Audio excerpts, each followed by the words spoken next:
Hello, everyone, and welcome to the Chillaxin and Chit-Chattin podcast. I am your host, Miguel Whittle, and so I wanted to go ahead and provide a little bit of an introduction. So this YouTube channel you're on at the moment is Time Agent MW. It's my YouTube channel. Originally, it was Second Time Agent. I thought I'd change it around a bit for videos that I'm planning to make, but also as well, this was an idea that I thought about for a couple of months is to actually do a podcast. So to start with, the reason why I did decide to do a podcast was well, mainly because of just the I'm often known for talking quite a lot. Anyways, I can be a chatterbox, and I want to make videos where I'll be talking at least to a camera instead of just thinking thoughts or talking thoughts to myself. And the idea of this podcast, I was considering about doing a podcast for a long time, but I wasn't sure about doing a podcast where I'm the only host. I wasn't too sure if any podcasts have that at all. But then I was reassured by someone when I was doing a podcast for more of a university project, which I did, called the Film Busters podcast. I did an episode of that, and some person, my co-host, joked with me that I could talk endlessly for hours. And I was saying, well, I'm not too sure about doing a podcast on my own. It says, and then they said, and then the host said, my co-host said, you should go ahead and do that. Do your own sort of podcast where I'm just talking to myself, and it's just my own podcast where it's just me most of the time. And so I was considering that and thinking, okay, I'll make one. One that mainly talks about the things that I love. So for those who don't know who I am, I'm basically someone who has been for years interested in the film and television landscape. I've studied and finished actually my studies. I finished my education recently doing television productions at university. So I finished that, looking for both just local jobs and jobs in the industry, just figuring out some work now that I finished my education. So now I've finished my TV productions, but I'm also a big fan of film.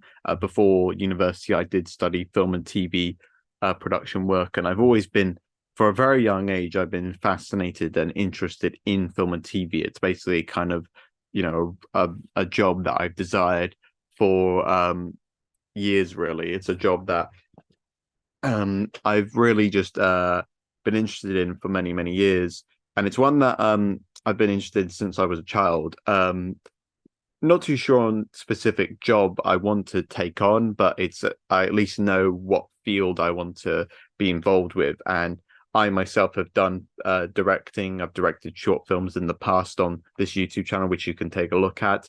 And I've always been fascinated by that. I've also enjoyed growing up comic books, so I've enjoyed superhero works as well. And this podcast is mainly me just talking about the love I have for film and TV. I might go ahead and criticize some things here and there, but for the most part, I want to keep this podcast nice and chilled, as the name suggests. And the name comes from a little saying I have with my family about just the idea of just chillaxing and having a bit of chit chat time is a little saying from my family. So I thought, no one has that name. I did check, no one has that name for a podcast. So I thought, you know what, I'll go ahead and come up with that name on the podcast. So for this podcast, I thought I'd have a little, not necessarily a script, but a structure in terms of what to talk about. And yeah, I'm just hoping this first episode goes well. Zoom recording wise, this might I'm recording on Zoom, and the recording might stop eventually. So it might have a 10-minute sort of warning telling me that that's how long my Zoom call will be. So I may very well end the Zoom call and then go ahead and do another recording is what might happen. It's probably going to happen just to go ahead and just get back onto the podcast. Usually I'll make this podcast about an hour or so long. I think that's the right sort of length to talk about in depth, whilst also not going too long or waffling on. So to start with, I wanted to talk for a minute, because of this episode being the first one, just talk about general things and nothing too specific. So for the first bit I want to talk about is movies in terms of my love for films, because I've been more interested in films rather than TV, but I did TV productions because I was more interested in that in the university I went with rather than the film section. It interested me more, so I was more interested in wanting to do that.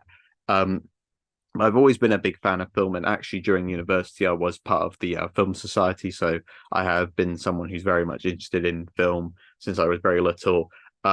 So film wise, actually, one of my passions still to this day, since growing up, was animation. That's one bit of film that I'm particularly interested in by.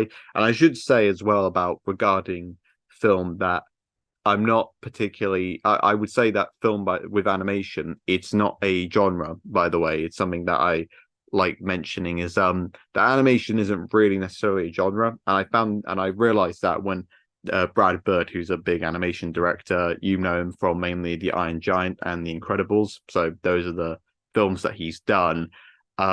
Regarding animation, he said about that animation isn't a genre. A western's a genre, and animation is an art form. It's an art form that, can tell any genre really. And I think that's the key thing about animation. And with Brad Bird, he was one of my childhood directors from my childhood because one of my main films growing up was Pixar. I've always been someone who's grown up with Pixar, and I'm currently starting to do a little marathon of Pixar films and review and rate them, and I'll eventually put them onto Letterboxd, which is a website, a social network where people can rate and review films, and I do in-depth reviews.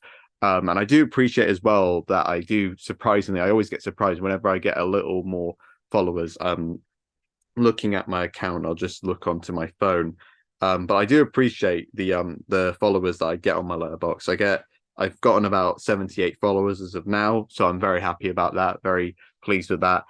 So I've done in-depth reviews on films. Not sure if people have done many likes on them, but it would be nice to it's nice just getting a lot of followers on my Letterboxd, and I'm planning to do that for Pixar, review and rate films on Pixar on Letterboxd, and probably do a video doing a sort of like ranking of the Pixar films, as well as putting a list up on Letterboxd of just what my personal favorite Pixar films are, least to personal favorite. So it's going to be nice to have that. I personally am very excited to I personally am excited to just go back to these films and see what I think of them. I'm currently writing up a Toy Story review, so you'll eventually get around to seeing that, seeing what my overall thoughts on that.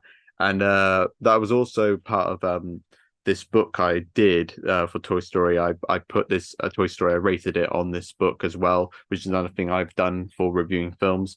Because I've always been interested in reviewing films. That's one thing I should say, is that film wise, I've been interested in reviewing films for years, because I've seen for years on YouTube. I was very much a kid on YouTube watching videos, and I've always seen like YouTuber reviews. And so that's something that I've always been interested in it's something that has always interested me. I've always been fascinated with. I've always liked seeing reviews. So like Chris Stuckman is a great YouTuber. He does great reviews.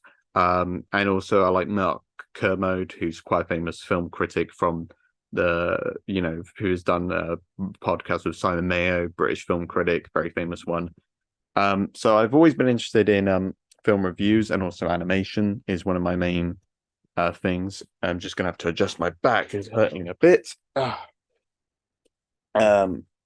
So sorry, my back is a bit aching a bit. I was having to kneel down and face the camera, sort of thing. So yeah, no, I've always been interested in animation and film critics and reviewing films, and Letterboxd was kind of seeing, I think for the first time, was a great way for me to think, well, I have an opportunity to review films, to share my thoughts on films, and I like providing in-depth reviews, mainly because I like to not half-ass it, and also just like spread and detail as much as I can regarding the films and loads of different aspects, the characters, the story, how I overall think the film is. And I think, to be fair, if I was considering maybe doing shorter reviews, maybe not that, but a time crunch where I give myself a week to review films.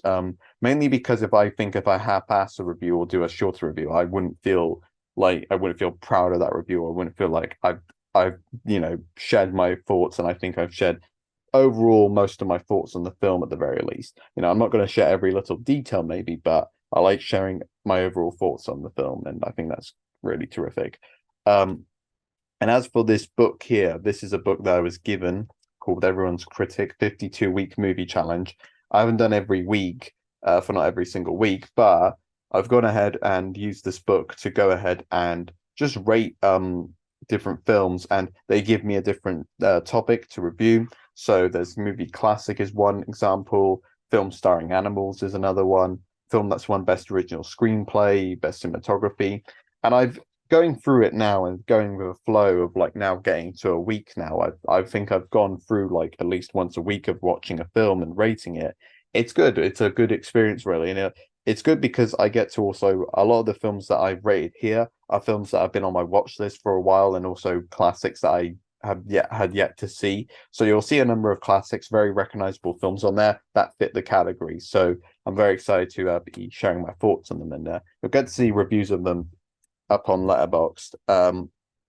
So that's another thing I love, but also, of course, I like the live action works as well. And if you might be wondering if I've ever delved into animation, not massively, but I have always been fascinated by it. And I would be interested in maybe trying to learn about animation, but it's just something I haven't, studied myself. But I have of course been interested in film, and and all types of film. And kind of for myself, I also want to expand my film knowledge and expand kind of my filming experience. I go to cinema, I've seen blockbusters, big epic films, superhero films, but I also like seeing the independent films. I also like watching the older films. And, I think I personally don't, I can understand a little bit, but I don't particularly understand, I don't fully grasp, film lovers, for instance, who don't particularly love the black and white films or the foreign language films, because I personally don't have a problem with subtitles. I know people seem to have a problem with that.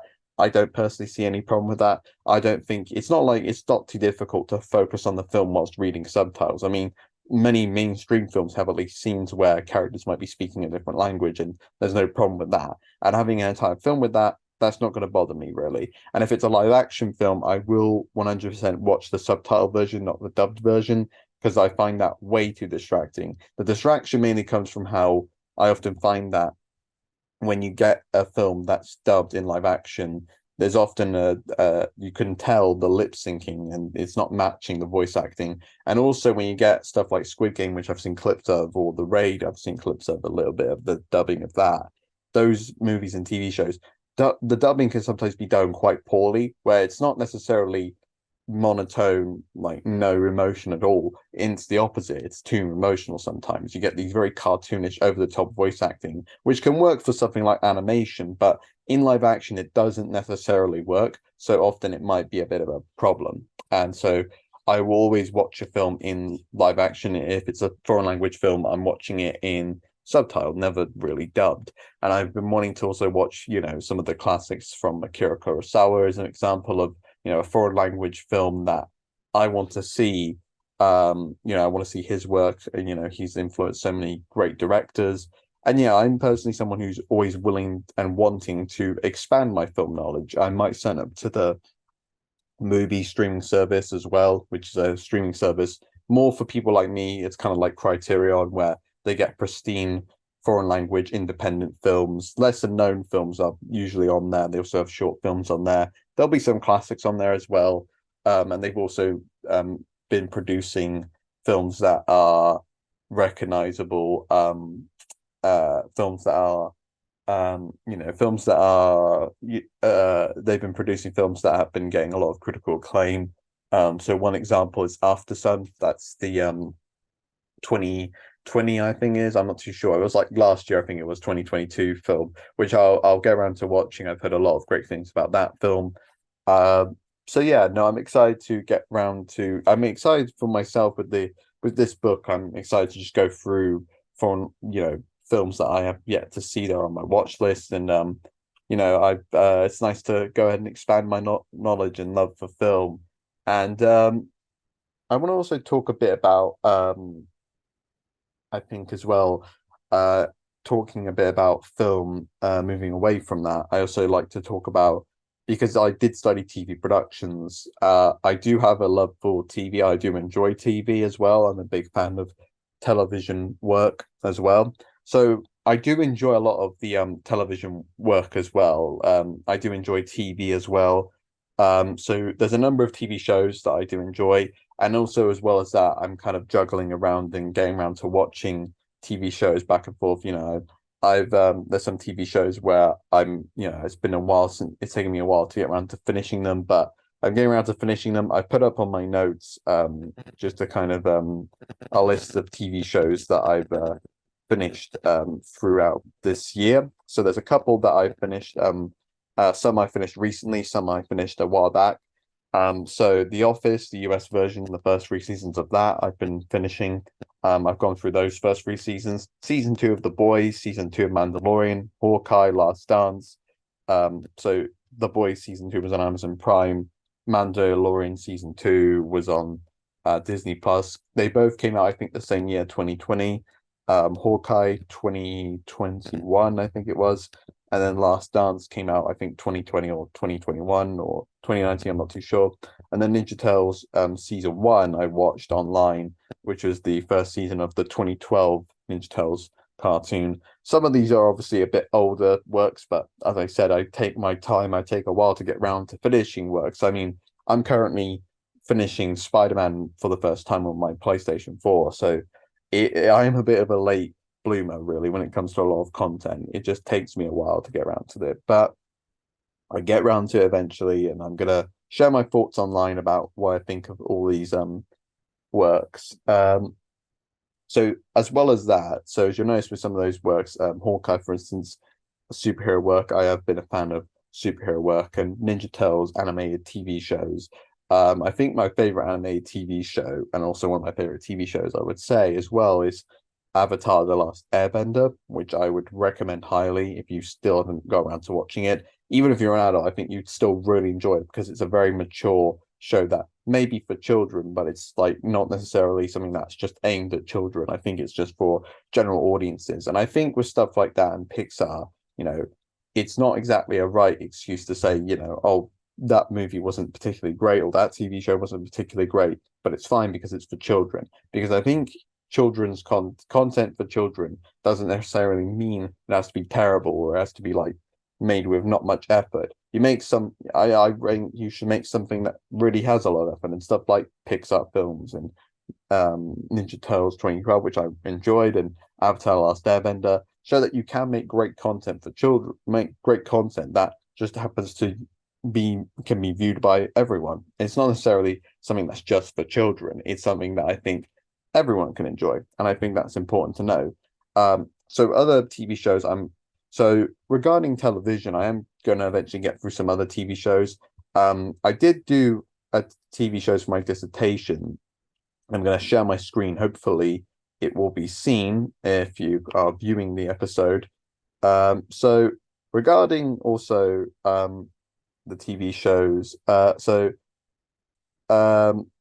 okay, so with my TV productions, which I was studying in university, I did do a dissertation, and my dissertation was on the anti-hero, the interpretation of it, and the appeal of the anti-hero, I believe, is what it was about, and just talking about connections and into these different examples of anti-heroes, and also differences as well. So the main case studies I had were probably the most famous TV show to feature anti-hero, which is of course Breaking Bad, of course, about Walter White. So I watched Breaking Bad. I believe when I finished it, I did a post on my Instagram and Facebook talking about when I finished it. So I finished Breaking Bad I think about a year or 2 years ago. I think it was now. It's going to be 2 years ago. So I finished it a while back. So it wasn't too long ago, but also it wasn't too long ago, but also it was a while, away from it.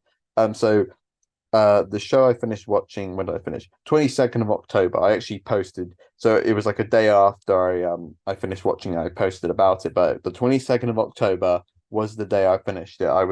I believe I was in my flat in my accommodation at uni. I'd watched Breaking Bad. I bought the season 4 to final season, season 5 DVD little box set that came out. If I could just find it, and I did get back from my cousin because he had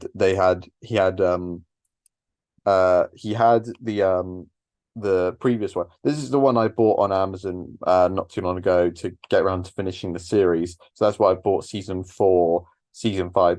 They're both season 5s. They count as season 5. Some might say season 6, but they're not necessarily. It's not necessarily that. Hopefully, I think hopefully you can still hear me. I'm hoping that I was not muted from that because my microphone symbol wasn't really working. Okay, so it's working okay. Okay, so it's I think hopefully still working. Um anyways, so yeah, I bought season 4, season to final season of Breaking Bad. Just talking a bit. If I couldn't be heard on the podcast microphone, I should say I did for my dissertation interpretation of the anti-hero. I had 2 case studies, main case studies. Breaking Bad was one of them, and I finished on the 22nd of October 2021, I believe it was. So I finished 2021 on that. That was 2021, yeah. So I bought that box set on Amazon. I think I bought it maybe not 2021. I bought it. I think it was 2020 or 2021. It was during my first year at uni. I was, and I finished season 4, and that's probably my favorite season of Breaking Bad. I love season 4. That's a terrific season. Season 5 is great as well. And I know this is like looking like 2 seasons, but Netflix and most people would say that season 5 is just one season. It's just that season 5 part 1, and then there's a cliffhanger to season 5 part 1, and then it's a year later they get season 5 part 2. And I can't believe that because I won't give anything away, obviously, if you haven't seen Breaking Bad. But the cliffhanger to the first half of season 5 is something that makes me think people had to wait for an entire year for that. Is insane. But yeah, I bought that box set, and I got back from my cousin, seasons 1 to 3 on DVD because it was from my dad originally. My dad had it, but then he gave it to, I believe, my cousin. It was like to my auntie, and then had this box set here, and so we got it back, and I was planning almost to do a rewatch of Breaking Bad. I never fully did that, but I will probably at some point do it. But I think, to be fair, I've kind of, because of my dissertation, I've been burnt out from both this and my second case study. So for my second case study, hopefully my microphone. I'm just getting nervous because my microphone's a bit like off-putting. I'm not too sure if it's working or not. Hello. Hopefully it's working. Anyways, for my second case study, I did see. So Better Call Saul. So that was my second case study. It made sense to do both this and Breaking Bad together to connect them because if for those who don't fully know, this is a spin-off, a prequel to Breaking Bad. I had this image on as my laptop wallpaper. I was a big into that show. I started watching that show, I believe it was in 2021, and I then went through the whole of the series, going through almost a binge watch to also for my dissertation. Also, I was just enjoying the series. I like season 4 a lot. This is the poster for season 4, and this image looks really great. It's a terrific poster. And I think a lot of people were probably like, you might be put off by it at first thinking, well, how can they do a spin-off based on Breaking Bad with just this character? Because for those who don't fully know, this is a character who is the lawyer that helps the main character of Walter White, who's the main character in Breaking Bad. And Better Call Saul is a prequel detailing how he gets to where he is in Breaking Bad. And it's actually really, really fascinating to watch. And I found myself really enjoying it. And I was almost going to do like videos talking about my first time watching it, like a series of it. I might do that still. I might do that at some point, like still review these seasons because I do enjoy it. And yeah, it was season 6 came out. Actually, it came out the year I finished. I was working on my dissertation, and I think I published my dissertation in January of this year is when I published it, and it was at the same time, when Better Call Saul was wrapping up. So it's it's really great, and I would recommend it to people who haven't seen Breaking Bad. It's not everyone's cup of tea, but if you give it time, I think you enjoy it. I actually do enjoy seasons 1 and 2. I know seasons 1 and 2 are the least popular ones, and they don't necessarily have the most it's not most popular with people. but I do actually really enjoy the final season of Better Call Saul. Um, so just to actually just before I continue on my thoughts on this, I'm gonna stop sharing actually because I'm a bit nervous actually regarding the recording microphone audio because I was a bit the microphone symbol seems to like it's green showing my audio is working fine here, but if I screen share it gets me a bit nervous. So what I'm actually going to do is I'm going to stop recording and I'm going to end the Zoom call, go back to podcast, and I will edit this through, get this sorted out. For now, I'm just going to stop recording and just make sure everything's working handy dandy. So I will see you eventually soon. Goodbye for just a little minute or two.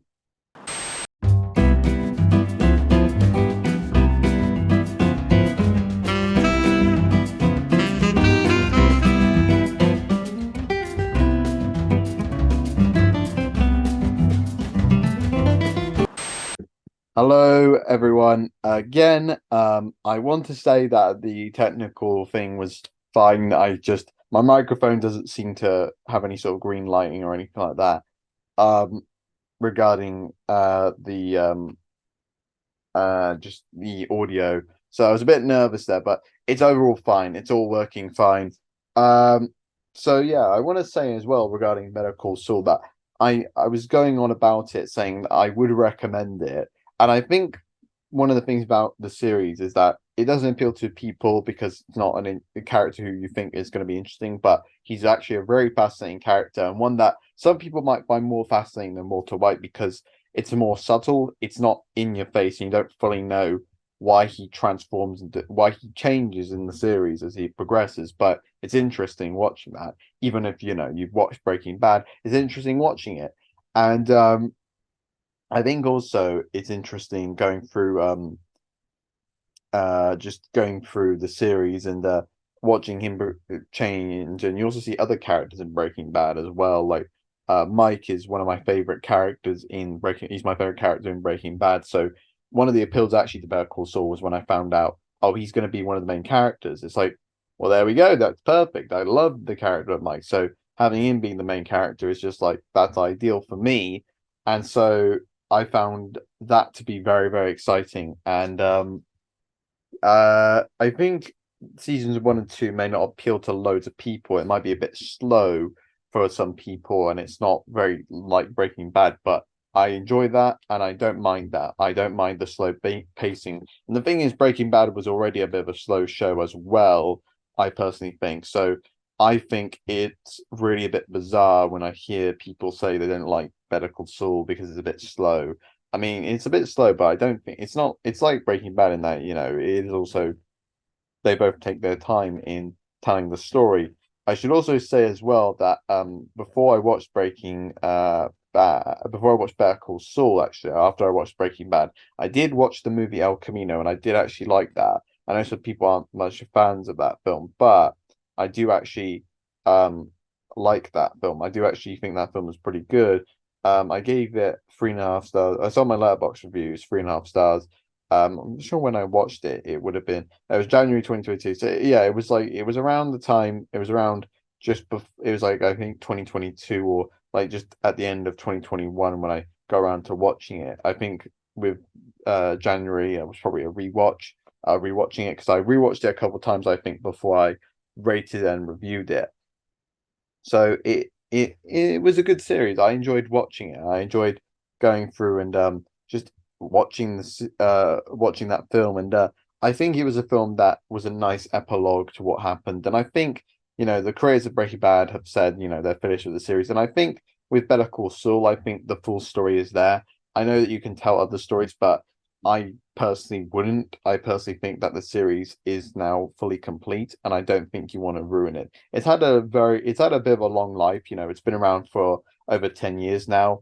This universe that's been built by Vince Gilligan, Peter Gould, and the people who worked on the series.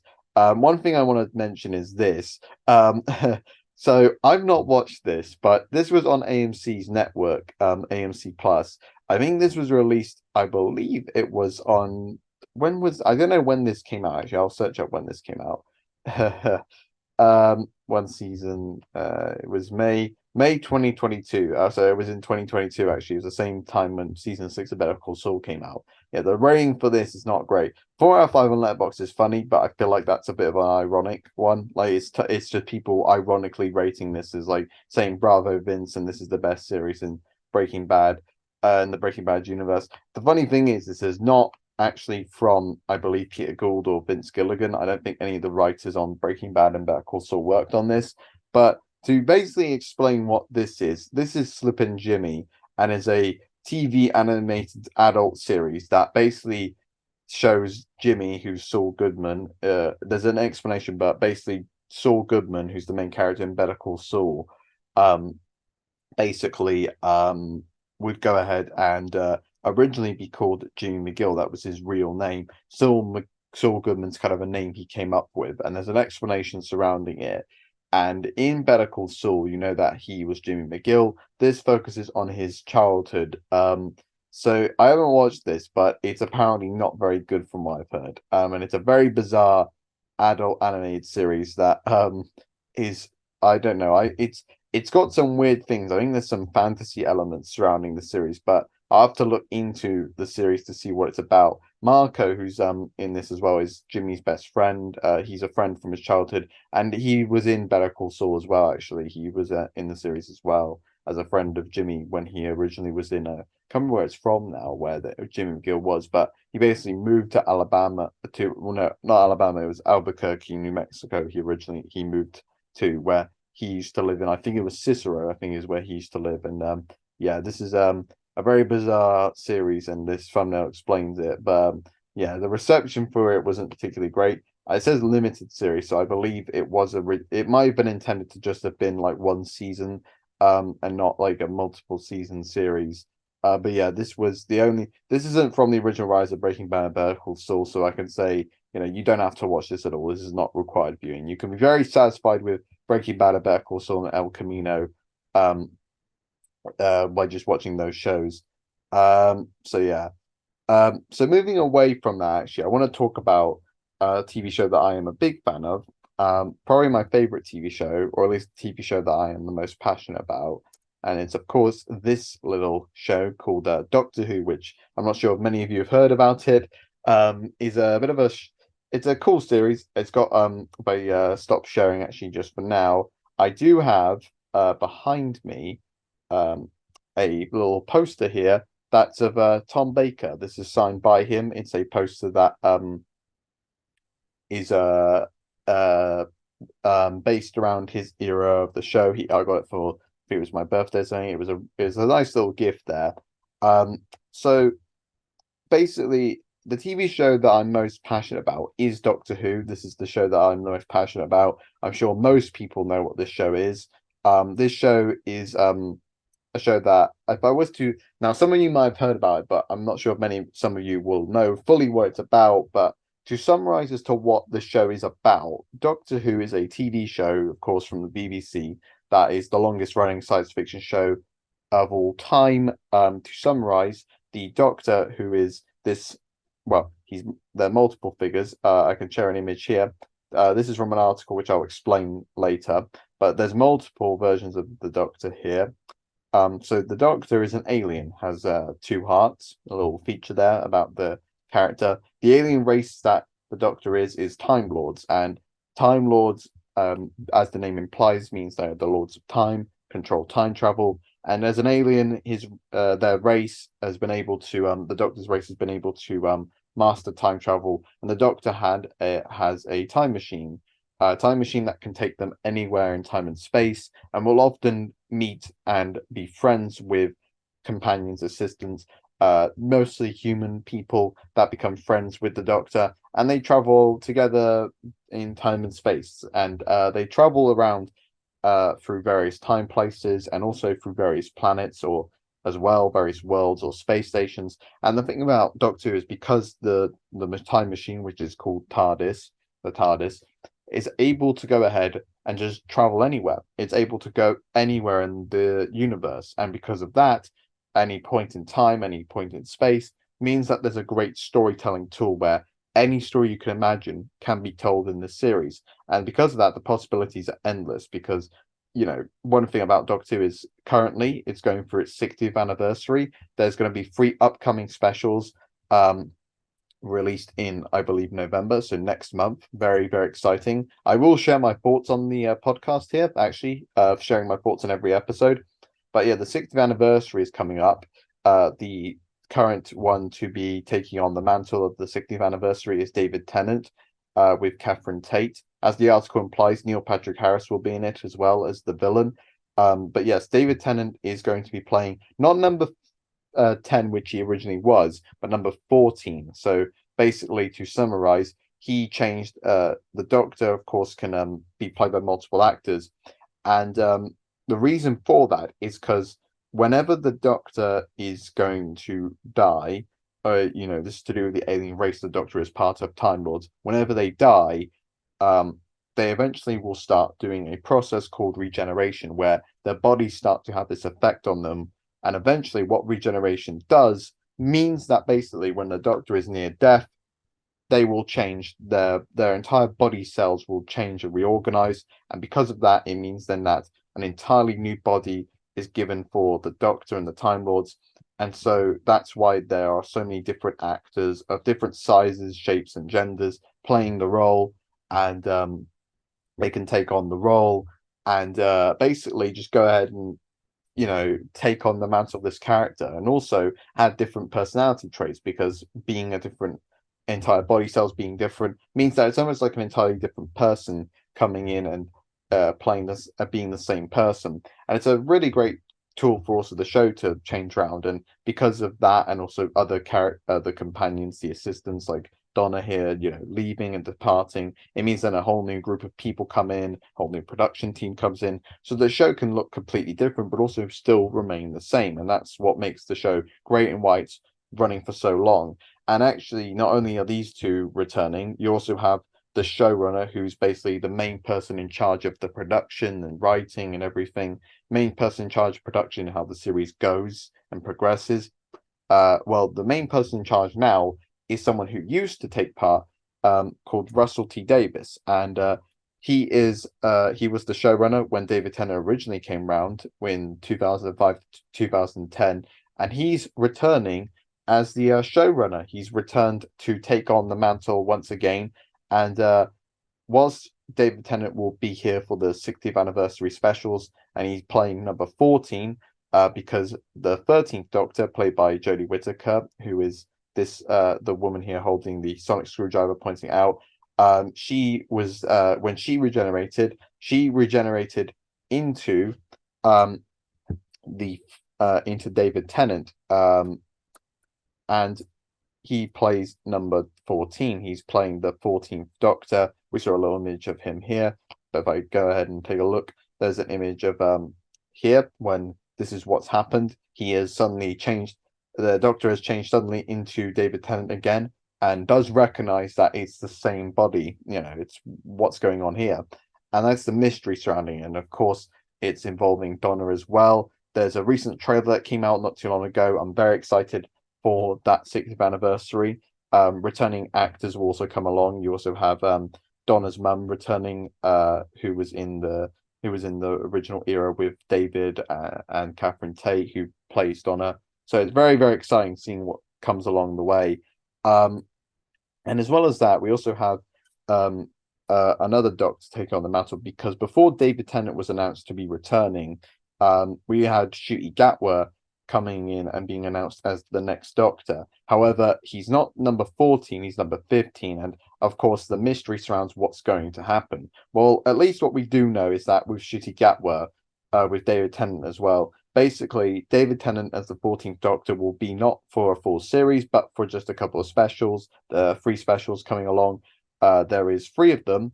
There's one called The Star Beast, which will be coming out. And you also have which is the first episode. Now that episode has the same title as an old Doctor Who comic book, which is pretty cool. The second episode is Wild Blue Yonder. The third episode has The Giggle, which some people think is a bit stupid, but I think it's fun and camp, and it's just peak Russell T Davies in terms of titles.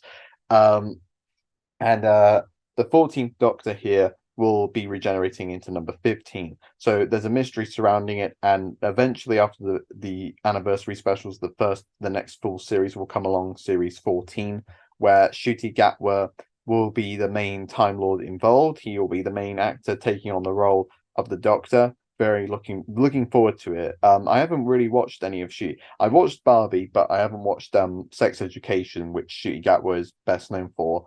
But I will be interested and excited to take a look and see him taking on the role. This is Millie Gibson as well, who's playing the role of the new companion, Ruby Sunday. I'm interested to see what she will be like in terms of personality and how the dynamic will go along as well with Ncuti Gatwa as the 14th Doctor and as the 15th Doctor. You'll notice as well there's a lot of different costumes we've got for Ncuti. We've got that one, this one, which is like a 60s look, and then you also have this one as well, which is one of the main costumes, it looks like. You also have this one, which looks, I think, really, really cool. There was a poster that was given to Ncuti Gatwa that gives a better look at that costume. Something like that. Yeah, here we go. There's one here. This is a better look in terms of what it's going to look like. It looks quite nice. I like the leather jacket coat to that. That's Ruby Sunday, the new companion. There was also posters for David Tennant as well. There's Catherine Tate there. And then there's one for David Tennant as well as number 14. So it's pretty cool seeing that. And I'll detail more about the 60th maybe in the next episode to talk about it. This also is going to be, from what this looks like, this is for the 60th anniversary specials. He's, I think, wearing the clothes of the 14th Doctor. What exactly is going on, we don't fully know. But I want to mention a bit of news that came up yesterday about the 60th anniversary, something that's going to happen on November. So in November, on November the 1st, it says here, over 800 episodes of Doctor Who programming will be coming to BBC iPlayer. Now, on iPlayer at the moment, Doctor Who from 2005 with Series 1, Episode 1 rose, because basically, to summarize, Doctor Who originally ran from 1963, which is, 60 years ago, of course, 60th anniversary in November. And then it was running for up until 1989, and then the show ended. It was kind of like, it didn't fully say it was cancelled, but they didn't renew it. The BBC didn't renew it. And then what happened is there was an attempt to bring the show back in the 90s with a TV movie starring Paul McGann as the 8th one. He was taking on the role as number 8, because when the show ended in 1989, there was about 7 Doctors. The last one was Sylvester McCoy as number 7, and he turned into Paul McGann as number 8 in the movie. That was kind of trying to be a pilot for the series. Never happened. But anyways, what happened afterwards is basically the series was trying to come back with a movie. The movie never really became successful enough because it was a co-production with the BBC in the UK, and it was also with America, with Fox. And unfortunately, in America, it wasn't massively successful. But then in 2005, Ross T. Davis, with Julie Gardner as the head of BBC Drama Department in Wales, who currently is the one of the heads of Bad Wolf, which is a production company that's going to be taking over Doctor Who. So we got the whole band back together. It's quite nice. But they brought it back in 2005. Christopher Eccleston, who is the one on the further left with the leather jacket and the shaved sort of head, the buzz cut. That's Doctor Number 9. He was brought in to bring the show back successfully, and then for about one series, and then eventually David Tennant, who's the one in the center, and you also see him here as well on the right, with the brown suit, pinstripe suit. He was number 10. That's what he looked like with the pinstripe suit, and that eventually. And I'm actually rewatching his era at the moment. I'll let you know my thoughts on it, but I'm doing a sort of rewatch of the 10th Doctor's era. I started with the 9th Doctor's era, and then I'm moving on and I've moved on to series 2 of the 10th Doctor. So it's very exciting stuff. I'm going on to that. I'm going to be I'm excited to be going around to watching the series, to watching David Tennant as the 10th Doctor. I'm excited. Well, I mean, it's nice to go around to rewatching this era. I'm rewatching it in anticipation for the 60th. But basically, yeah, the show came back in 2005.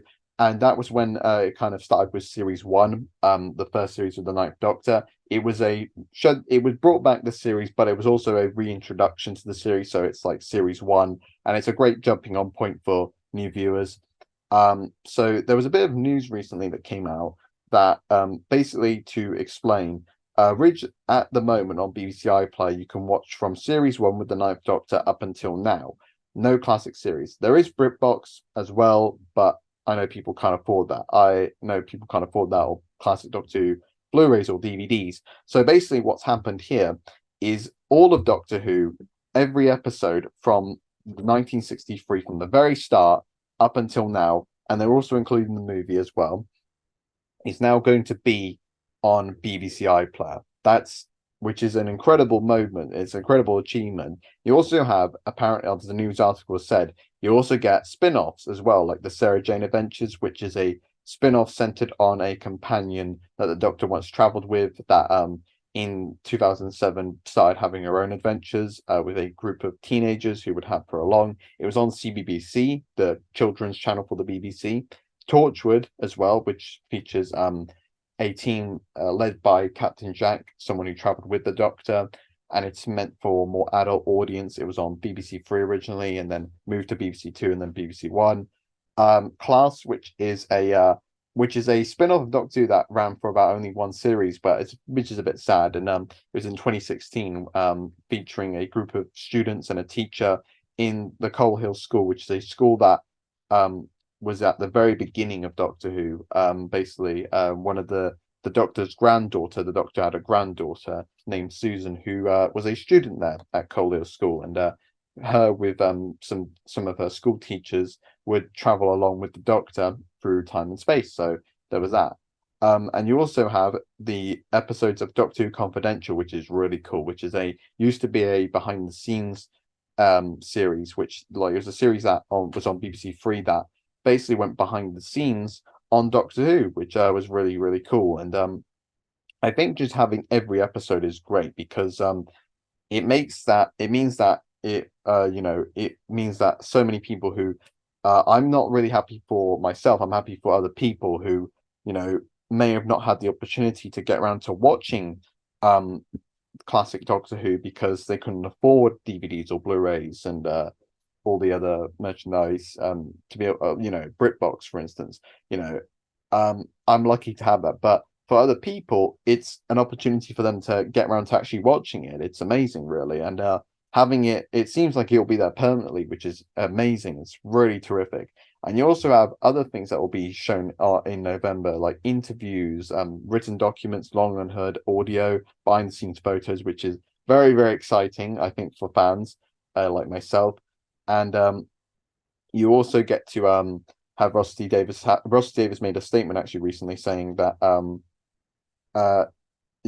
imagine being 8 years old, spending winter afternoons exploring the 60s, 70s, 80s, and beyond. And that's exactly right. It's a whole new generation of kids that will get to experience it for the first time, and that's terrific. That's marvelous. I'm currently watching through classic Doctor Who at the moment, and to get more people to watching it more than ever is absolutely wonderful, and I think a really lovely treat for fans and a lovely surprise for the 60th anniversary. It's very fitting. It's very terrific. It's absolutely wonderful, and I know that some people have criticized maybe this year not being as big as the 50th in terms of celebrations, but it's a new showrunner, new production teams coming along, and I think even then they're still doing great stuff like this, which I think is really wonderful. They've also mentioned here that they've also got multiple accessibility options, including subtitles, audio description, and sign language. So it really is more than ever accessible for people, meaning, and I'm not just saying that through the free BBC iPlayer, as long as you pay your TV license, of course.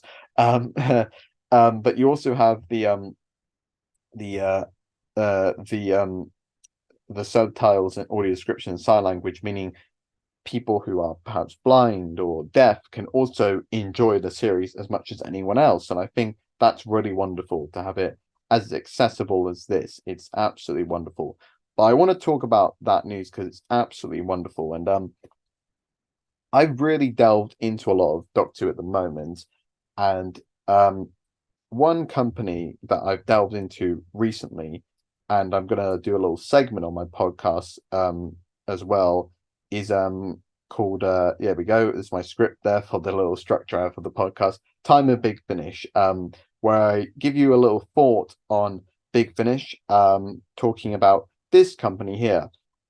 So for those who are wondering what this is about, so I've delved into not just the TV stuff of Doctor Who, I've also delved into the expanded media, which of course includes stuff like, say, books, or perhaps comic books, or of course your audio dramas. Now, Big Finish is this independent audio company. I'm pretty sure they're still independent, but to summarize as to what um, they are a company that has been around for a number of years. And in 1999, they were able to get the license from the BBC to do officially licensed Doctor Who audio dramas. Once they got that going, they then started doing the monthly range, where if I was to get round to finding it here, there we go, monthly adventures. So this was the first thing they did really for Doctor Who audios, where they basically got actors from the classic series reprising their roles as the Doctor, as well as also actors who played the companions. You also have some villains coming back, like the Master or Davros, basically reprising their roles for these audio dramas, where you have these actors all playing the role of the Doctor and the companion, and returning as these roles. And you have them just like it started with the monthly range, where they get these actors to reprise their roles, and they've done it in the structure. They originally did it in the structure of classic series.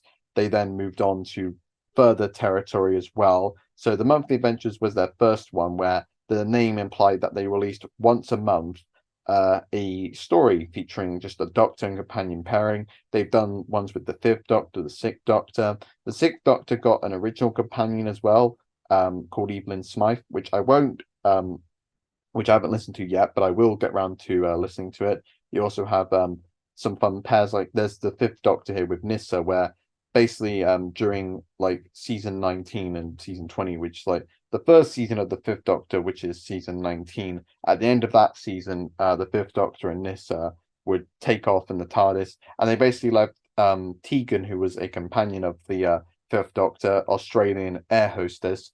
They left her at Heathrow Airport. She wanted to go there originally, but then she missed the TARDIS, and the TARDIS travels along. So then when we get to season 20, the start of the next season, the second season of the Fifth Doctor, the Fifth Doctor and Nyssa are just the only two traveling together for a bit, and then Tegan tags along eventually. But basically Big Finish decided, you know what, we'll fill in that gap. They filled in loads of gaps. They even filled in a gap with the Fifth Doctor and Perry, who only had two stories together. There was the Planet on Fire, and then there's the final story with the Fifth Doctor, Caves Androzani. So they're like, we're going to fit that in. We're going to fit that gap in. Some people aren't as much a fans of that one because of a lot of detailed reasons surrounding Caves Androzani, which I won't get into. But yeah, they've done a number of these audios throughout the years, and they started with the monthly range, and then they've moved on to box sets with these Doctors as well as other Doctors. So eventually in 2015, when the revival, when Doctor Who came back, series 1 was turning 10 years old, they were given the license to do stuff in the modern series. So they've been doing a number of modern works, ranging from the 10th Doctor to even stuff like Torchwood. They've given Torchwood, the adult sci-fi spin-off I mentioned, having audios as well. They have their own monthly range as well, which are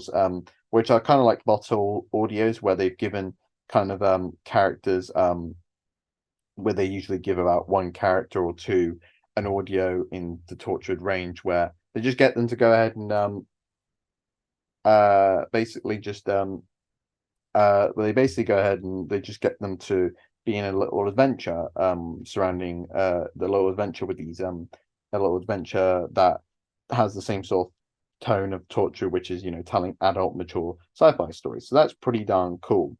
The reason I'm bringing this up is because I'm going to do a segment on my podcast talking about, and maybe reviewing at least, one audio within Big Finish, the audio company. And I wanted to start off talking about a series on Big Finish that I kind of started listening to. So I mentioned before the monthly range, and one particular Doctor that I've listened to in the monthly range is the Eighth Doctor. Now, to give a little context, I mentioned before that the Eighth Doctor had the TV movie, which was back in 1996, and basically he was in that movie. He had one singular film, and then when Doctor Who came back in 2005, there was the Ninth Doctor, and so basically, if I was to summarize what had happened, the Fifth Doctor, the Eighth Doctor, sorry, apologies for that, but the Eighth Doctor would not return in series one. Instead, it's just the Ninth Doctor established as the Ninth Doctor. There was no regeneration for the Eighth Doctor yet. There is one now with a mini episode they did in 2013. But for a long time, the Eighth Doctor was mostly just, not given a regeneration story.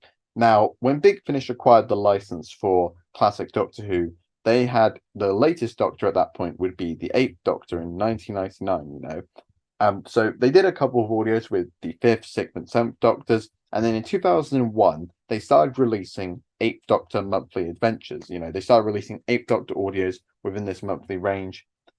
So yeah, this is the movie right here. So the movie was released back in 1996, as I said, and it was not exactly a massive success. So just moving that thing out of the way. So Paul McGann was the Eighth Doctor here. He regenerated from Sylvester McCoy in this film. It was set in America, and it was a co-production with Fox. He was with Grace, this character who was an American character. He also had this character Lee as well, and this very weird-looking guy here is the Master, the enemy of the Doctor, who's the same race as the Doctor, but is like the Doctor, but as the name implies, Master wants to control the universe more so, and has evil plans. And this is one that was this is an incarnation of the Master that was only in the movie and was played by Eric Roberts, who the American actor playing the role. And I think number of people may not like him. I enjoy him, but it is funny because there's a bit in the film where he acts very much like the Terminator. He's got the leather jacket. He's got sunglasses. There's a scene where it's just like the Terminator scene of Arnie saying, "I'll be back," but it's Eric Roberts as the Master just camping up the scene. But the thing is with that movie is, even if that movie wasn't the most successful thing and fans have criticized it, I personally do enjoy it actually, and I think it's an enjoyable film. The one thing that most people did say was great was Paul McGann. So in 2001, after Big Finish decided to put him in the monthly range, where he had his own set of adventures where he travels with companion Charlotte Pollard, played by India Fisher here. And this is some artwork. This is not necessarily. This isn't really. This isn't Paul McGann sided actually with India Fisher. They basically plopped her with images from the movie, publicity images with the movie.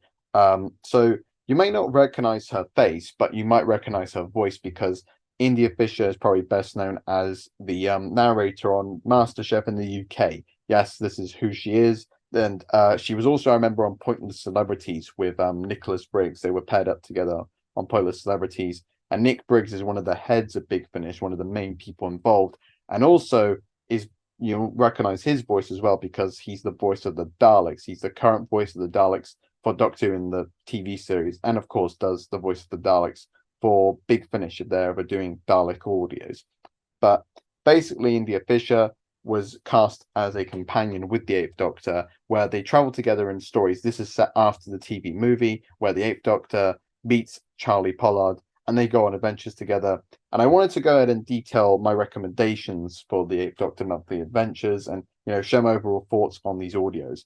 So the first one is Storm Warning. This is the first audio in the Eighth Doctor's series on Big Finish, and I would say personally, for me, actually, this is one of my recommendations and is actually one of my favorites in the first two series I am listening to. I'll explain later what's going on with the first two, why I'm not listening to the rest of it. But basically, Storm Warning is a really, really solid opening episode audio within the Eighth Doctor, where you have him traveling on his own at the start, and he eventually finds himself encountering these vortisaurs, to describe them, they're these space pterodactyls, basically. They look like space pterodactyls, or at least that's how the audio goes, obviously, and they describe them as like that. And they eventually the Eighth Doctor finds himself eventually, after encountering them, he finds himself putting his TARDIS in the R101, which is a real life airship that, like the Hindenburg airship, unfortunately crashed in a storm and it would, kill everyone on board. And in the R101, he meets Charlie, who disguises herself as a as one of the workers on the R101. But eventually she gets caught and quickly gets caught, and eventually she runs away and encounters the Eighth Doctor, and they work together, paired up together, and this leads to the Eighth Doctor meeting, of course, his new companion. And this overall was a very enjoyable story. It's not something that I would say is top tier Doctor Who, but I think it's a really enjoyable introduction to this range. And Paul McGann, I think, is really terrific at the start of this audio. I really enjoy his performance here. He has a great bit of energy there, and it's really terrific. And what I like about what I like also about this audio as well is it has a good story where it's not too complicated. It does a great job in being very much a pilot episode for essentially this brand new set of adventures with the Eighth Doctor, where it's not trying to be anything too big or too bombastic for like the first audio featuring the Eighth Doctor paired for the Eighth Doctor's first series, first reign, first like adventure on Big Finish. It has a nice way of being a good like opening story and also a good starting point for people who haven't really listened to a lot of Big Finish, where you have him just on this plot where it starts out as an R101 ship, and the Vortisaurs do come into the story as well. They come paired up, and there's also an interesting storyline actually involved with this airship, and you have a nice set of characters with the Eighth Doctor and Charlie as well that are crew on the ship. You have the captain, who's a very likable sort of character who is very stern, very strict, but he's also a likable enough character. He's not trying to be too harsh or anything. You also have Rathbone, I believe his name is. He's this very he's very much this slimy sneer. He's a slimy, not very likable character, and the audio kind of knows it, and he kind of becomes he's kind of not the most likable character, but he's entertaining to listen to. And I think also Charlie is great as well, and I think she's immediately likable from the get-go. You just find her as this very lovely character who has this very big desire to just be this Edwardian adventuress. She wants to travel to like across the world, and her chemistry with Paul McGann is really great as well. And that's the main thing you can enjoy about these audios. This chemistry between these two are really wonderful to listen to, and I personally find them to be an enjoyable companion Doctor duo. Maybe not one of my personal favorites, but I do enjoy listening to them. I enjoy just having them paired up, and they do have some fun banter together throughout the series of audios. So I would say that I personally do recommend Storm Warning as well, not just for the first story with the Eighth Doctor, but it's just an overall entertaining, enjoyable story, and probably the best one in the first series of Eighth Doctor audios with Charlie. There's about there are four of them. So this is 1 out of 4 audios, and this is the best one. This isn't to say the other ones are bad, but I personally think this is the best one. And there's a plot line that comes along with the R101 where there is a bit more complexity later on, where the airship becomes more involved with a science fiction element, and that becomes quite interesting. And it's interesting also seeing how the R101 kind of crashes. You get to listen how it crashes, and you get to realize what's going on and how the airship crashes, and that's particularly interesting, going through this audio and seeing how the R101 crashes, where the sci-fi plot actually fits within the real history of this airship that actually did crash in history. And what basically happens in this audio is it also sets up this arc that comes along in these first 2 series, where I won't give anything too much away. But basically, because the Doctor, of course, travels with Charlie, he saves her from the R101 ship, where she was meant to die in the R101 ship. She was one of the passengers that was meant to crash in the R101 ship, but unfortunately she didn't. And because of that, it leads to a storyline where the Eighth Doctor mentions a number of times the web of time, which is this web that is meant to, contain time together. Time is meant to work correctly. But then suddenly the web is getting broken apart because of a piece of history being altered. It's the same sort of thing as what you might have heard before, kind of similar to, say, like the Doctor episode The Waters of Mars, where the 10th Doctor is in that episode, the 10th Doctor encounters a crew in the near future that is all meant to die, and he's not meant to save any of them. So there's that difficulty where he has to go ahead and let history take its place, and that's the question that happens a number of times in Doctor Who, where the idea of, do you save a life of people that are meant to die?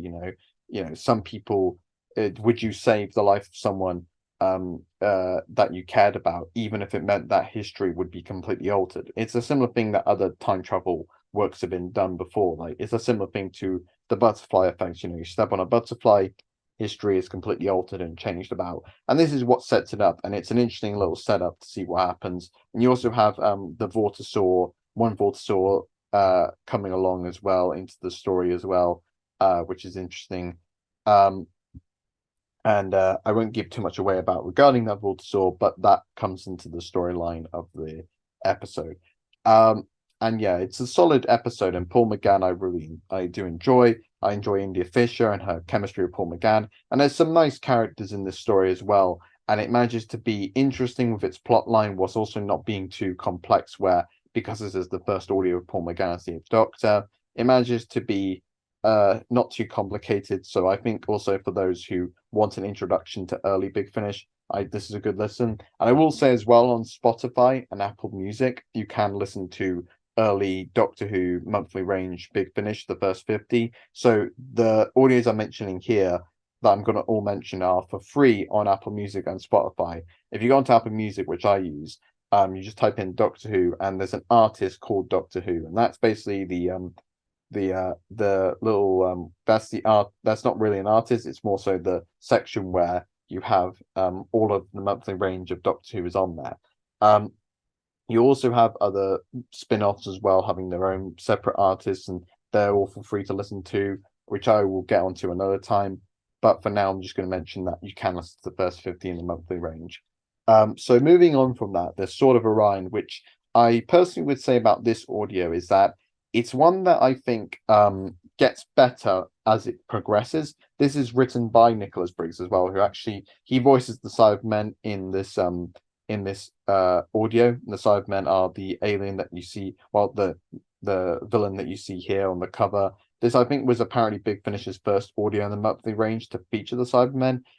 So I'm sure many of you are familiar with the Cybermen, the I Have a Cybermen up above the shelf, actually, from 2006, like David Tennant, 10th Doctor look Cybermen.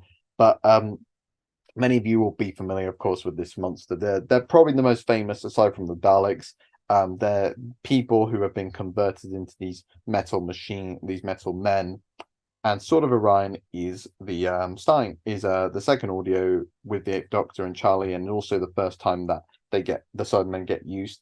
It's written by Nicholas Briggs and Stu Bagful, a YouTuber who does a series about the Eighth Doctor, did a section about Sword of Orion where he basically talked about how, because this was kind of like the first audio with the Cybermen on Big Finish, Nicholas Briggs kind of said, they're meant to be scary, and you get a sense where they are trying to really emphasize the fear factor with them being, killing people, and you don't of course see it, but you can imagine sort of these quite horrible punches and guts or blood being spilled about. It's like quite dark stuff. I mean, Big Finish is known for being able to get away with more than the television work, so that's what you have here with Sword of Orion.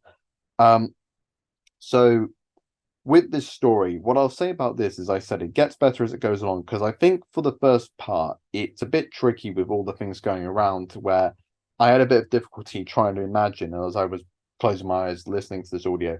It is tricky to sometimes imagine fully what's going on. Oh, okay, this is happening. Okay, there's this setting, this location, all these things going around. But then as it progresses, I got used to it, and I really got engaged with the story as it progressed along. One thing I'll though say about Sword of Orion is that one thing about it is that it is a bit too similar to other It is a bit similar to other storylines with the Cybermen. So the two that came to my mind were Earthshock and Tomb of the Cybermen. Now, I haven't watched Tomb of the Cybermen, which is a second Doctor story from like the 1960s, but it has the idea of tombs being reawoken and Cybermen wanting to be resurrected from their tombs. I believe that's what the storyline was. And then there's also Earthshock, and this is a story I have watched, and it's with the Fifth Doctor. The similarity mainly comes from the stern female captain of a crew, like a garbage sort of crew, like similar to Earthshock with a similar crew, trying to take down the Cybermen, and you have a very stern woman in charge. It has a similar sort of plots and feel to it that's similar to the storyline with the Cybermen in Earthshock. So that's the main thing I'll say about it. It gets better as it progresses along, the plot gets a bit more interesting, and I did engage with it by the end of it. I did actually enjoy it quite a bit, but it is a bit similar to similar other Cybermen stories, and also the storyline kind of it took a while to visualize from the first part. So yeah, the storyline's a bit similar to other Cybermen storylines, and also the audio took a bit of time for me to visualize with the first part. The third story is Stones of Venice, and I personally thought this was a pretty enjoyable story. I'll say it's a good one for Charlie's character because you have her going ahead and so the plot synopsis surrounding this is that basically in this story, what I'll say about this is in Stones of Venice, the Doctor takes Charlie to basically a city, Venice in Italy, and as they go to it, they go to the far future. This is written by Paul Maggers, and it sees the Eighth Doctor take Charlie to the far future when Venice, the city, is going to sink and it's going to fall completely into the water. And as they go along to this plot thread, there's also a bit of an interesting storyline involving a romance that had happened in the past and finding out exactly what had happened. And you also have Charlie and the Eighth Doctor kind of splitting up, where the Eighth Doctor is figuring out the storyline involving the history of Venice and discovering the history behind it and the leader of Venice. And at the same time, you also have you have him paired up with this person who owns, I believe, a art museum in Venice. And as well as that, then you have Charlie being paired up with someone else who takes Charlie along and tags her along to become part of this plot line to discover what's going on in Venice. And it's a good story for Charlie in terms of her character, not being with the Doctor, and you see a character on her own, taking her own actions into her own hands, and not fully being supportive of what's going on with the plot line, and that's particularly good to go through. However, I do think the story has some good elements to it, but it's not something that really stands out to me. It's just enjoyable, fun sort of story. The one thing as well about it, as well as with the cover art, it kind of indicates that one of the issues surrounding this is, even though this is set in the near future, the far future of Venice, there's the issue where it does act more historical and more of a historical story, a story set more so in the past with castles and early and old architect in Venice and palaces. It acts more like a story set within the past and the future, so it is a bit odd that it does have that kind of feel to it, even though it's meant to be set in the far future. But I still found it to be overall pretty enjoyable, but nothing that I think really, really stands out. But then afterwards, we get the conclusion to series 1 of the Eighth Doctor Adventures, which is Minuet in Hell. And this one's very, very big and very, very bizarre. So how would I summarize this one? It's difficult to describe it, but if I was to describe it, it's the Doctor and Charlie end up in America in, I believe, the near future, or at least the near future of this story. And basically, because this is from, and I say near future in this story because these audios came out in 2001, so I think this is probably like set within almost America's past. But there's a person, I believe, coming to be elected in a town in America, and he has a group of women known as the Hellfire Club, with, I believe, prostitutes or something like that. And Charlie becomes part of that, and then the Eighth Doctor here gets a memory loss, and he has to figure out, and he doesn't fully remember at the start who he is, and he's in this mental asylum. And then you also have the Brigadier, who is an old friend of the Doctor, played by Nicholas Courtney once again, which is nice, but he does interact with the Eighth Doctor a bit, but not to give too much away. But I'll say that, unfortunately, if you're looking for the Eighth Doctor to interact with the Brigadier a lot, you're not really going to get a lot of that. And what you're going to get is, I believe, a story that was written by Gary Russell, where It's very, very bizarre and very, very bonkers. One that I think is also quite long. It's a bit longer than the others. And it's also one that I think isn't one that is going to be the most divisive of this series. It's very divisive, and it's one that I think may turn off a lot of people. It won't be exactly something that will be too enjoyable. It has references to the Hellfire Club, as I mentioned. So there's a not a full like reference to prostitution or anything, but it's about women being hired to do work for men, I believe. Um, and Charlie becoming part of that is a bit crazy and bizarre. And it's a very, very big, bizarre audio that I can't fully describe because it basically involves the Doctor and Charlie. They have memory loss and they're set in different positions and they have to figure out what's going on. And it does include a plot thread that's been going over throughout this series, and that's pretty good. But and as a conclusion to it, it is very, very bizarre and very, very bonkers, one that I think has some good elements to it, but also it's very much out there and very, very bizarre in a lot of different ways because of just the plot line involving Satan, satanic imagery, big exaggerated American accents, and also having this storyline of stuff like demons and Hellfire Club prostitution sort of thing. And uh it's a very, very, very bizarre, very mixed bag of an audio. One that I think I kind of enjoyed, but also thought was very bizarre, very odd. And one thing I do like is that whilst there is some creative aspects surrounding the Eighth Doctor, I also think, which I won't give away too much, but it also involves him and someone who he's in the asylum with, who's kind of like a someone he's in a mental asylum with, played by Nicholas Briggs of all people. He's not putting on any sort of voice, but he's just having his regular voice, and that's pretty cool. But there's an interesting plot thread surrounding him and the Eighth Doctor, Nicholas Briggs' character in the Eighth Doctor. I can't remember fully what his name is, but I'll search up.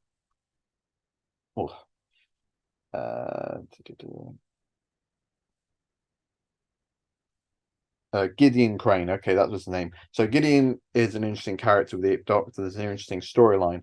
But the one thing I'll say about this is that unfortunately, the Eighth Doctor has a bit of a memory loss, as I said.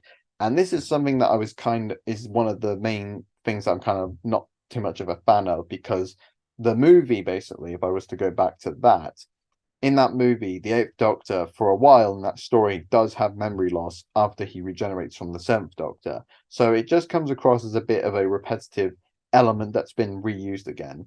So this is a very bizarre one. I would say that my recommendations for series one are Storm Warning and Sword of Orion. I think Stones of Venice is just decent, nothing too much amazing, but it's fair, fine enough. And I think Minuet and Hell is something that I would recommend only if you're okay with just some very bizarre bonkers elements coming into the way. And I won't be surprised if some of you get put off by this audio because it's one that is definitely not one for everyone. It's not one that's going to be like, oh, it's just the Brigadier and the Eighth Doctor in America, but it's not as much like that. I will say Nicholas Courtney. It is nice to listen to him as the Brigadier, the late great Nicholas Courtney, who was a really good companion to the Eighth Doctor. It's nice to listen to him again, but yeah, it's a very, very bizarre audio. So let's talk about series two. Series two, I mean, I've got a bit of time, so I'm just gonna try and not go over time. So Invaders from Mars, I'll summarize these quite quickly as much as I can, but Invaders from Mars, I think, is a decent enough story. It's another one set in America, that has an interesting plot line. It's written by Mark Gatiss, where the Eighth Doctor is paired up with the Eighth Doctor and Charlie, are involved in a plot line where it connects the War of the Worlds broadcast that was quite famous that Orson Welles did, where a lot of America thought that there was a real alien invasion coming along. Well, this kind of puts on the idea of what if there kind of almost was an alien invasion linked with that. So that's a bit interesting, and I do find that to be quite a bit interesting. But it's overall just an okay, decent enough story, but nothing crazy or special. But I will say it is nice to see Simon Pegg and Jessica Stevenson in this, who are best known for playing the main characters in Space. So that's pretty cool seeing them coming to the frame. Now, Simon Pegg was in Doctor Who. Actually, both of them were in Doctor Who. They did come into the actual revival Doctor Who. But in this one, they're playing American accents, and it's a bit interesting and funny just hearing Simon Pegg put on an American accent. But overall, this is just an okay story, but a decent enough story, but nothing that I would say that really stands out. Like, it's not perhaps maybe as good as Storm Warning in being a really enjoyable. It's enjoyable enough, but it's nothing that was like on. It's not as good as maybe Storm Warning, which I thought was a really solid introduction to this series. But then we get to the next one. So I've mentioned, so this has a couple of different cover arts to this, but Chimes of Midnight is often cited as a classic, and for many people who have listened to Big Finish on Doctor Who, and this is written by Robert Shearman, a very beloved writer of Doctor Who. So Paul McGann, India Fisher, Charlie, they of course star in this story, and this, by the way, is a this cover art here that you also see here. So to summarize what's going on here, so basically this was the original cover art. Then they re-released it on vinyl with spare parts, another Big Finish audio, where basically they chose two very beloved Doctor Who stories within the monthly range that were considered by many fans as some of the best in the monthly range, in the early monthly range. And the two that got chosen to be re-released on vinyl were Spare Parts and Chimes of Midnight. This one here, this cover art here I have, is basically a listening party where this was during lockdown when basically for the lockdown, fans of Doctor Who would rewatch old episodes and type online to share their thoughts, which is quite cool. And on the 1st of May, they got Robert Shearman and India Fisher, who plays Charlie, to go ahead and tweet about this story as they're listening to it. So it was basically a re-listen to this. The hashtag was basically to let people know you were listening to the story and to connect it together. And it was a fun little event there. I'll explain the plum pudding quickly, but Chimes of Midnight getting a re-release on vinyl with Spare Parts. I haven't listened to Spare Parts, but there's a reason why Chimes of Midnight got a re-release on vinyl, because this is easily, in my opinion, the best so far I've listened to. This is an amazing story that I recommend so highly. So to summarize the plot line, this is set during a Christmas time where basically the Eighth Doctor and Charlie are in this house where they investigate, and they find themselves in this house where they're figuring out that time is acting a bit odd, where the chimes on a clock, when it reaches to midnight, what happens is then something bizarre happens where eventually the Eighth Doctor and Charlie suddenly are transported to like the past of this house, and they find themselves interacting with people in this house that happen to be basically they basically are people that used to work and live in this house and are connected to this house. And what happens is these people seem to know who the Eighth Doctor and Charlie is. They know who the Doctor and Charlie is, and they seem to believe that the Doctor and Charlie, they describe them as the famous detective of the Doctor of Scotland Yard. And the Doctor isn't too sure what's going on, and they don't, and neither does Charlie. They're figuring out, why are we known to be part of a murder? Why are we seemingly known by these people and also happen to be viewed by them as detectives, figure out a murder mystery? Because basically, whenever the clock hits midnight, the chimes hit, that basically results in someone in the house getting murdered.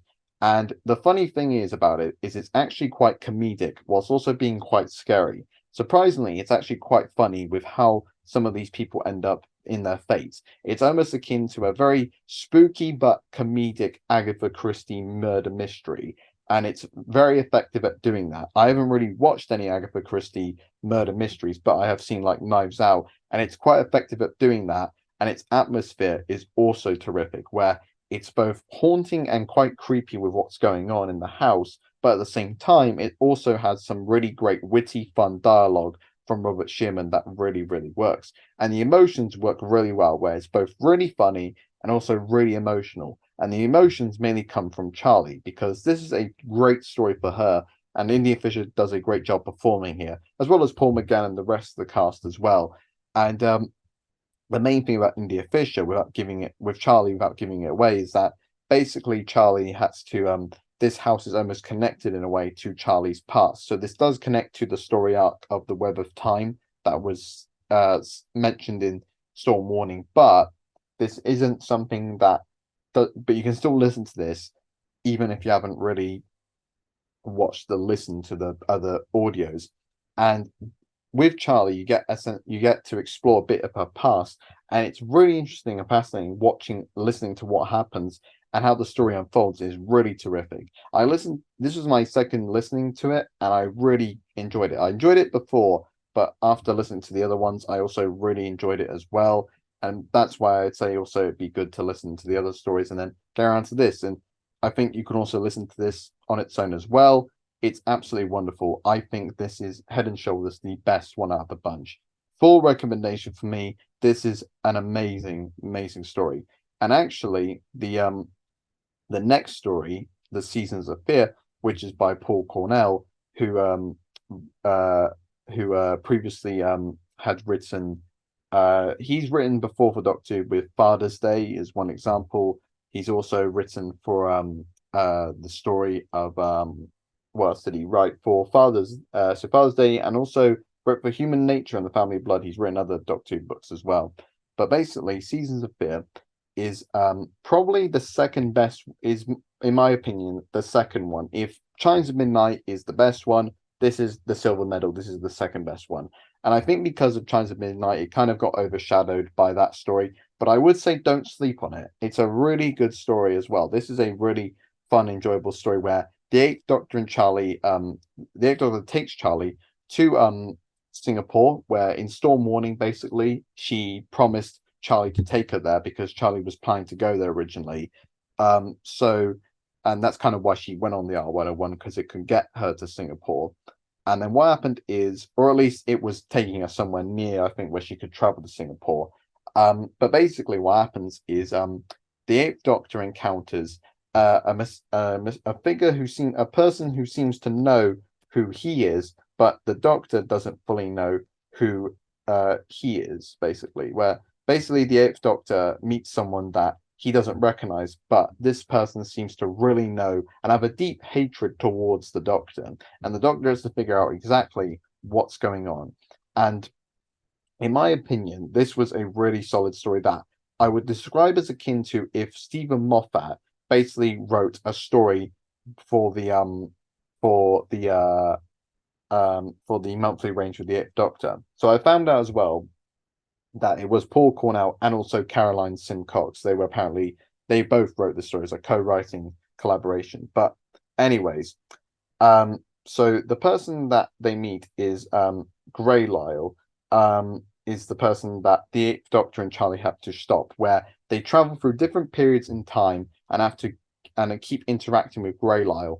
And it's a very interesting story with the timey-wimey elements. And I found it to be really engaging to listen to. That has a really interesting bit to it. The only thing I would say maybe is that the twist monster at the end is nice and interesting, but also they aren't given too much screen time.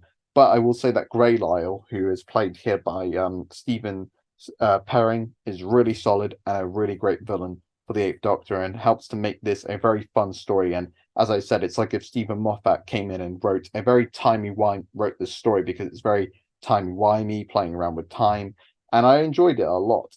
The next one, Embrace the Darkness, is overall a pretty solid story that has the Eighth Doctor and Charlie go onto this ship where there's an alien species that's coming in, where it's telling to embrace the darkness.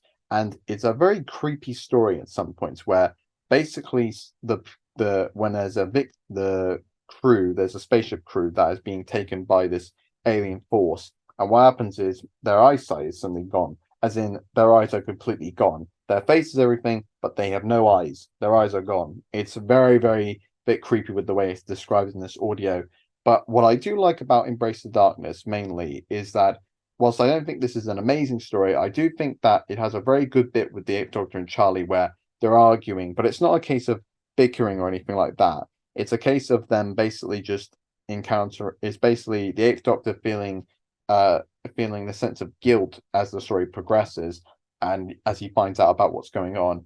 And then Charlie also argues, well, it's not exactly fully your fault, and doesn't like that the Doctor is almost willing to sacrifice himself. And that leads to a very interesting argument. That's in the late half. That's a bit of a spoiler, but I won't give away too much regarding what exactly is happening, because that will give the game away. But the alien species that is revealed, I think, is probably the main thing that I enjoyed about this story. How it eventually turns into an interesting story where the monster and threat isn't necessarily what you entirely think it is, and neither does the Eighth Doctor and Charlie.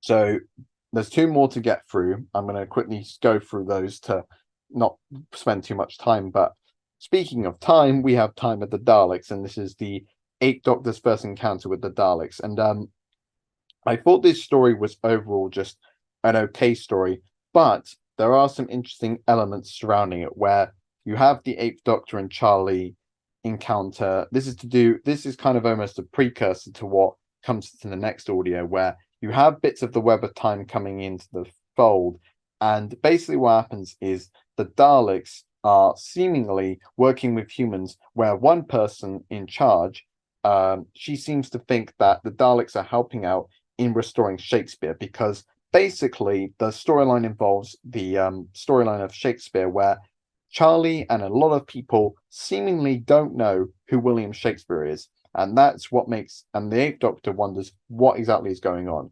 And the storyline with the Daleks does become a bit interesting with the Shakespeare element, but I don't think this was an amazing story.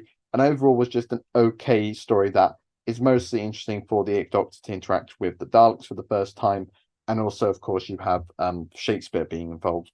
But for the most part, I found this to be an okay story, but nothing that really stands out, nothing that really, really amazes me, or nothing that I would say is absolutely incredible, but it still has some solid elements, and I do think that it is interesting seeing Shakespeare involved with the Daleks.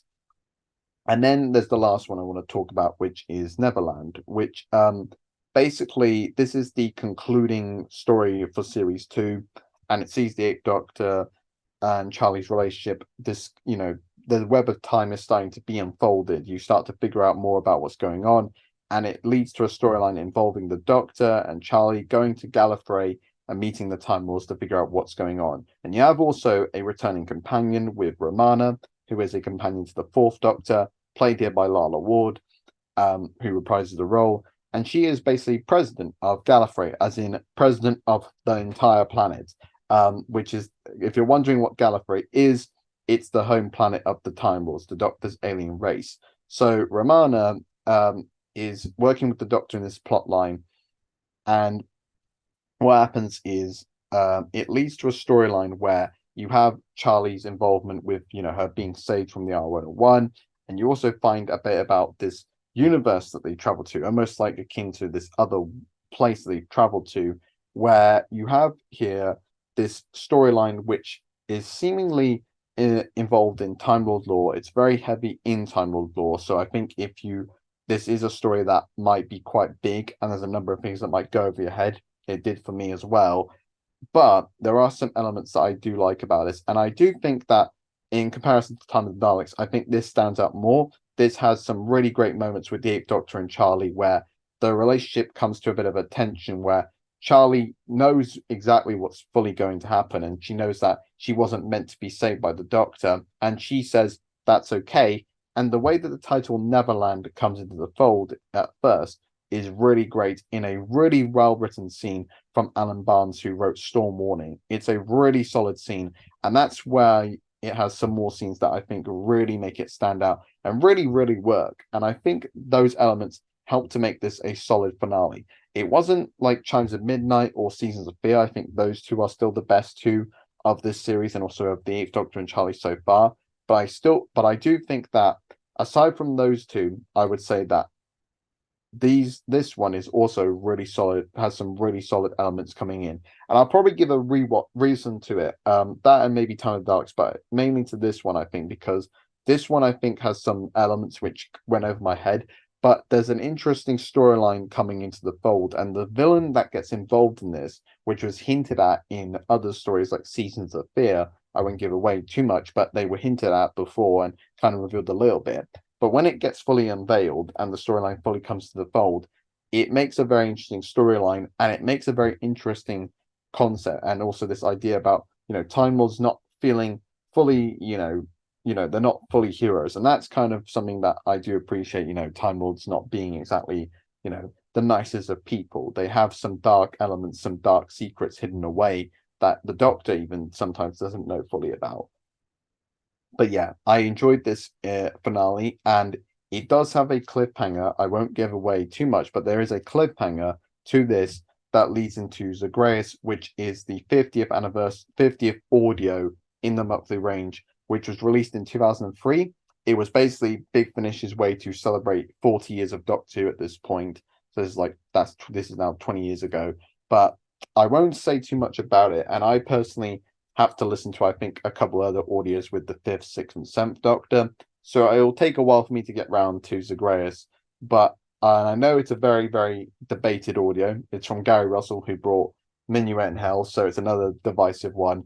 But I'm interested to see where the storyline unveils. And even in the weakest stories with the 8th Doctor and Charlie, like Minuet in Hell, for instance, or say Invaders from Mars not being amazing, or Time of the Daleks, for instance, there's still some good ones going through. There's still some good elements that come into the weakest ones. And Embrace the Darkness, for instance, like that's one that I wouldn't say is maybe like as good as Seasons of Fear or Chimes of Midnight, but it's still solid, and I can see the appeal behind it, and I enjoy some really interesting aspects to it. And that's what I think happens with a number of these audios. Even in the weakest of ones, I still would say, like, give them a listen if you enjoy at least the 8th Doctor and Charlie, because you have some good chemistry between these two characters, and you also have some elements, even in the weakest stories, that I think are still conceptually and the way they're done is a bit interesting, even in the weakest of audios. So I had a good time listening to these, and I think I overall would say that I did enjoy actually listening through all of these. And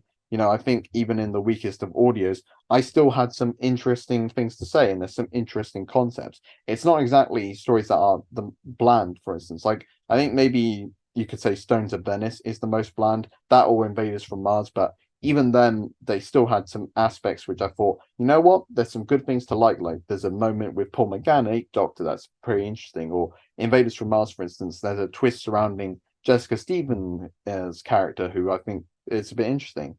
So I still enjoyed it, and I think overall I had a good time with the 8th Doctor adventures. And yeah, I had to keep up with time and try not to say too much. I've spent quite a lot of time talking about it. That's kind of why I didn't talk maybe a lot about movies and TV, because I was like, I have a lot to say about the 8th Doctor in audio, so I will give my full thoughts on this. But now I think I'm going to wrap up this podcast.